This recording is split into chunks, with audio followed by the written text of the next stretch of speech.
Aba, merry din po ang Christmas ng ating mga miyembro ng Social Security System o SSS.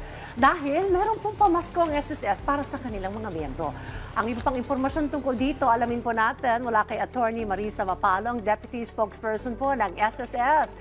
Attorney, magandang umaga po sa inyo. Diane Carer po ito ng Rise and Shine Pilipinas.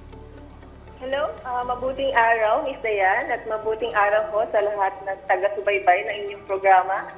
Okay, Attorney, may maganda po kayong balita sa mga miyembro ng SSS. Ano po ba itong magandang balita po ito at sino po bang eligible po na makatanggap po nitong pamasko po mula po sa inyo? Yes, Ms. Dayan, to all our pensioners, ito po kasama po yung ating mga retiree pensioners, yung ating mga total disability pensioners, pati ho yung ating mga surviving pensioners, matatanggap na ho nila ang kanilang 13th month pay kasabay ng kanilang December pension. Magsisimula ho yan ang pag-release ho namin December 1 at saka December 4 ho. By batch ho ang aming pag-release. Doon, December 1 at December 4 ang release dates.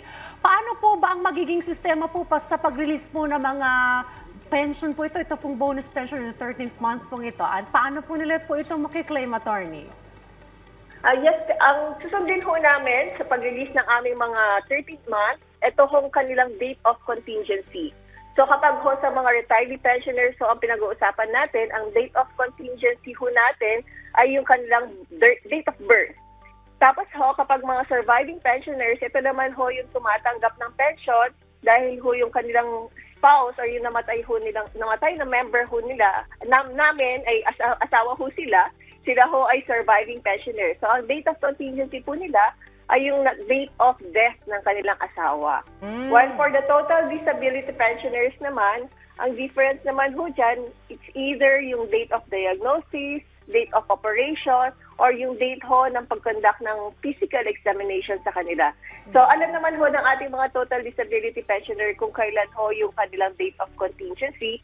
So kapag nagpo-fall ho ito between 1 hanggang 15, marirelease ho ito ng December 1. Pero kung ang date of contingency ho nila ay from 16 hanggang end of the month, marirelease ho ito ng December 4. Okay. Gaano po ba kalaki po yung halaga nitong pension na ito, itong bonus pension? At magkano po ang pinakamababang pwede po nilang matanggap, ma'am? Ang 13th month pay, it's equivalent to their monthly pension. So kung ano ho yung natatanggap nila on a monthly basis, ito ho yung, ano ho yan, as in equivalent ho, wala ho yung bawas kasi it's tax-free. So kung ang lowest ho kasi ho namin na pension ngayon, it's 2,000 and the highest ho is around 19,000. So it would range from 2,000 to 19,000 ang mga marirelease ho namin na monthly pension. So parang doble no ang matatanggap nila ngayong buwan ng Disyembre, ma'am. That's correct, Ms. Dayan. Okay. Well, paano naman po pag hindi po pumasok yung ito pong 13th month pension po nila sa kanilang mga accounts? Mayroon po ba silang pwedeng dulugan? Ano po yung maaari pong hakbang na pwede po nilang gawin? Yes, you can call us via our hotline. That's 81455. And meron din ho kaming email. That's Usap Tayo. Usap Tayo ho, it's spelled out as USSSAP PAYO, usap tayo at sss.gov.ph. So, reach out to us para ho maibigay ho namin yung impormasyon bakit ho hindi ho namin na-release or ano ho yung nagiging cost ng delay ng pag-release ng kanilang mga pension. Okay, ma'am, ito po katanungan po mula na rin po sa isa niyo pong miyembro. Paano po yung naka 18th month lump sum? Makakatanggapin po ba sila nitong 13th month pension na ito? Yes, for the 18th month lump sum kasi, ang pag-release ho niyan, sila ho dun sa second date or dun sa pag-release ng second batch. Hindi, kahit ho ano yung date of contingency nila, isang buhos ho yung pag-release namin for those naka 18th month lump sum.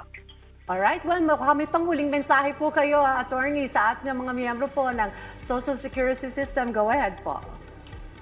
Yes, para ho sa ating mga pensioners, meron din ho kasi kami registration na ang tinatawag ko na my.sss account para ho doon ho nila monitor ang kanilang mga pension. So we encourage them to also register via the website, that's www.sss.gov.ph